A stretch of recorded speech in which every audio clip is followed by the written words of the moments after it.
curtains here were not installed for this retrospective. Okay, so we have quite a lineup of guests tonight. Let's welcome them to stage. We have Mädchen Amick, Ashbrook, Bob and Jill Engels, Hershberger, Stewart, and Russ.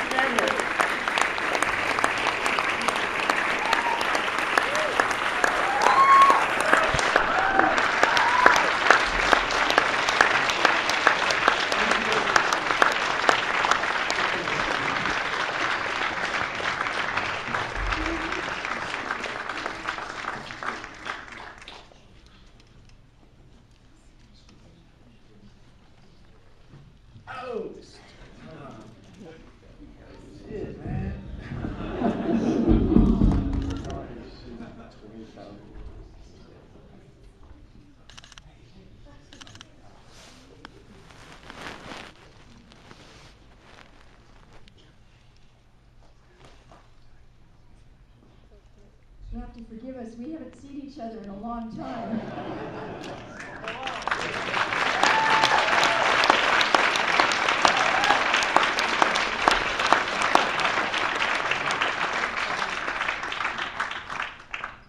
So we might be one mic short, so This one. share a handheld. Wait, you have a mic. Who else needs one? This is for you, sir. And Gary, is there one mic behind you? No, we'll share.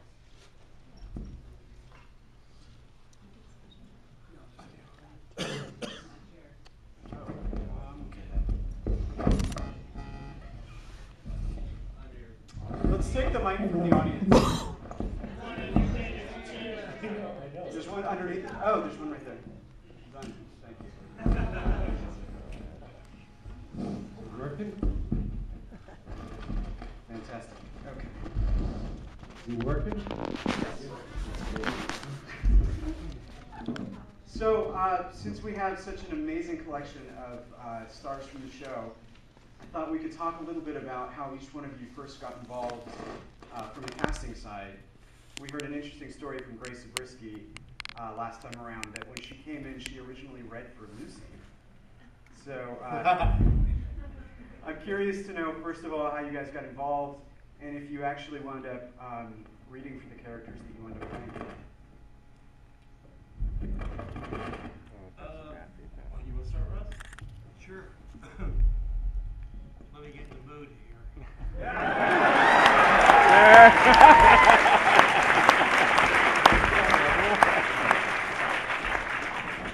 Good God, these glasses make you dizzy.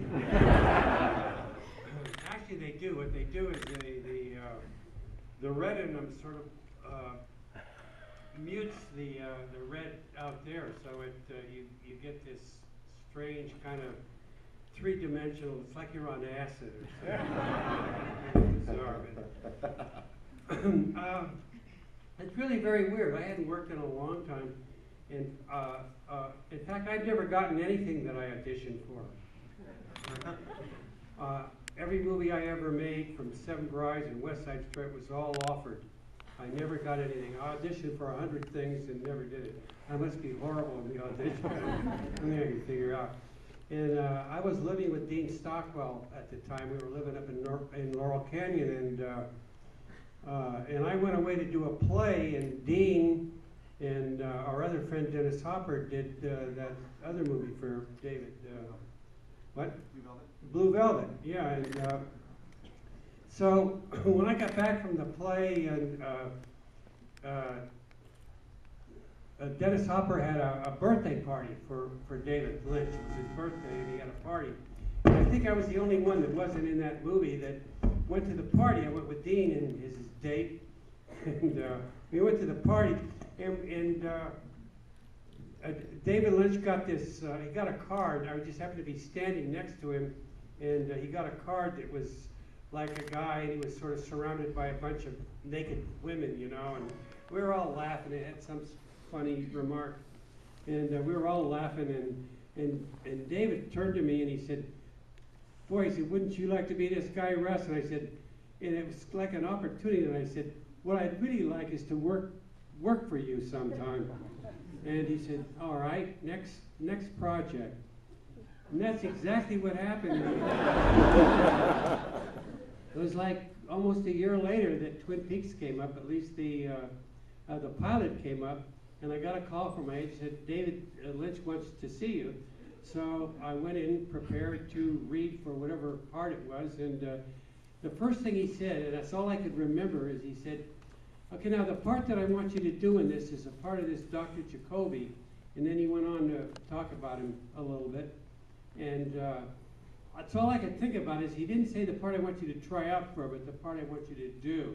And I thought of that going all the way home, you know, and so finally they sent me the script, and I wasn't in the script. There was no Dr. Jacoby in the script, and I called my agent and said, I'm not in the script. And, they said, well, let me call, and said, oh, David forgot to write something. So he wrote, it was like a little short scene where I was on an elevator and in the pilot.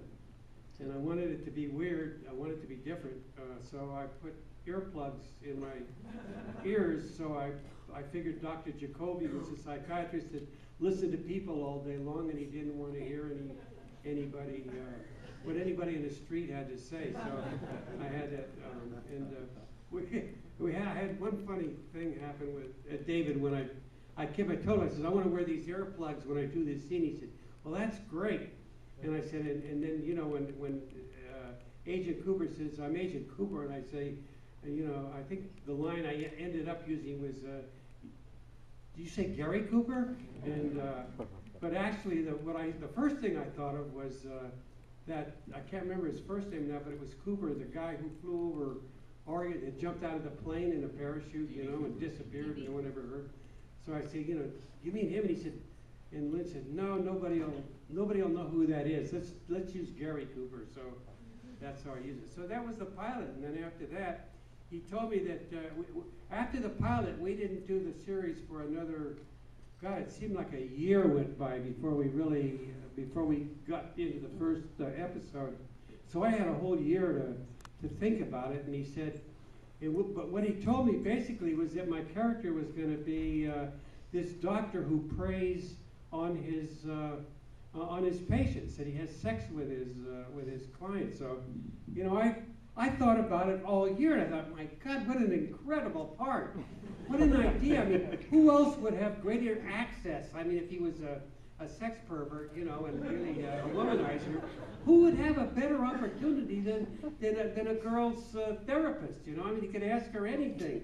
And I picture all these crazy scenes of standing behind, you know, getting off on asking all these intimate questions, which even doctors don't ask, but a therapist could, you know, what turns you on, blah, blah, blah.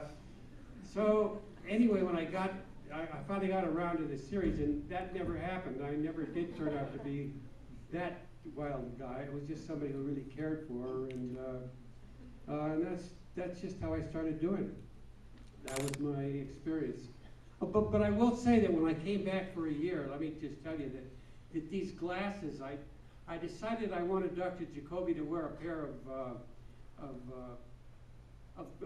different kind of glasses. So I went down to the boardwalk in Venice Beach, and I walked along looking at all the different sunglasses, and I got it boiled down to two pair, into a red pair and a blue pair. And what I did essentially is I would look, and then I would put on the other glasses, and I would look, and then finally I was so close that I was really looking in the mirror, and I put the blue glasses over one eye and the red glasses over another, and I was going, you know, I'd put that up, and then the red, and like that, and then finally I put them both up, and I went, wow, that's it, you know, one red and one blue. Then later on, I figured out this whole the reason for wearing them, which would have been that the red lens was over the side of the brain that is the most academic part, so the red was going to add a little passion to Dr. Jacoby's brain, and that the blue side was going to be the action side of the brain, the creative side, which was too wild and that the blue lens was gonna like cool him down a little bit. So when I went in and brought the glasses in to David, a lens, and I told him, and I said, this is my idea and everything, and he said, great, Russ, I love it, but let's not tell anybody why you're wearing them.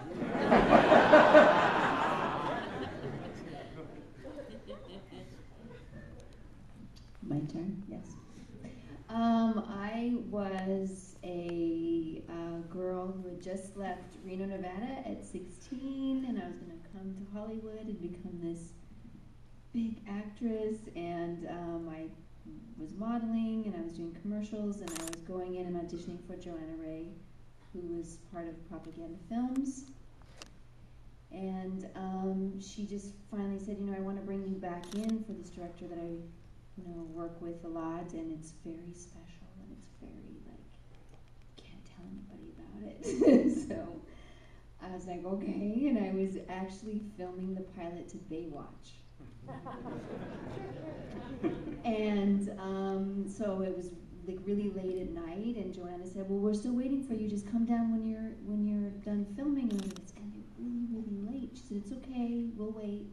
So I rushed down, and I ended up reading with Eric, because Eric was helping his mom out reading with people. And I actually was reading for Lara Flynn Boyle's part, Donna. And it seemed like it went okay. And then David said, Mädchen. And I was thinking, it's not really my name, but I don't know how to correct him, so I'm not going to. And he said, I'd really like you to do this show. Do you want to do it? And I was like, yeah. And he said, okay, we're going to figure it out. We'll let you know. And I actually didn't know until just when we did the 20th anniversary that Mark and David wrote Shelley Johnson for me. I had no idea. I just thought, oh, well, they finally did something. So I felt kind of special about that. Yeah. And probably about a few episodes in, I finally got the courage to correct David and say, actually, David, my name is Mädchen. And he says, I know Mädchen. I like the way Mädchen sounds better. And I was like, awesome. Who was Eric reading for? Tell me it was James. Yeah, well, he was reading the opposite, to Don. So he was just reading the, off-camera lines for James. Did you guys ever trade hairstyling tips? With our ponytails and our blonde hair and our curls? No, but we shared the same hairstylist.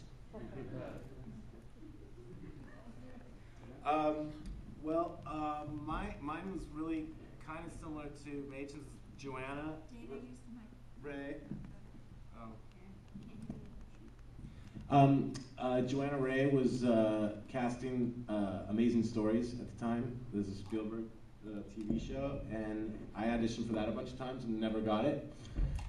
And she had my picture in a stack, and from what I've gathered from them, from just hearing how it came about, is David was looking through the stack and just saw pictures, and he took out my picture, who was taken by an actor friend of mine named Jimmy Skaggs, who's no longer with us, but he just basically was my buddy that just took a picture of me and was like, I need a headshot.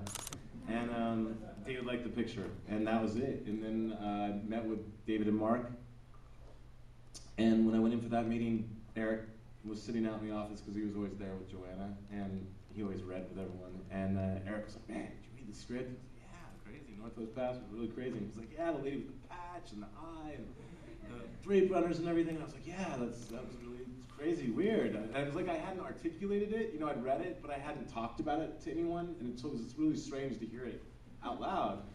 And so I went into the room to meet with David and Mark, and that was what I talked about. I talked about the script and just how incredibly weird it was, and how I thought it was really funny, and all this stuff. And so Eric really kind of spurred me along on what to talk about. And then the next thing, I went in just for a work session with David, and there was another young lady, another actress playing Shelly, and we were doing the scene in the car from the pilot. And I remember asking David, like, should I pretend to drive, or should I just say it? He said, yeah, pretend to drive. I was like, okay. And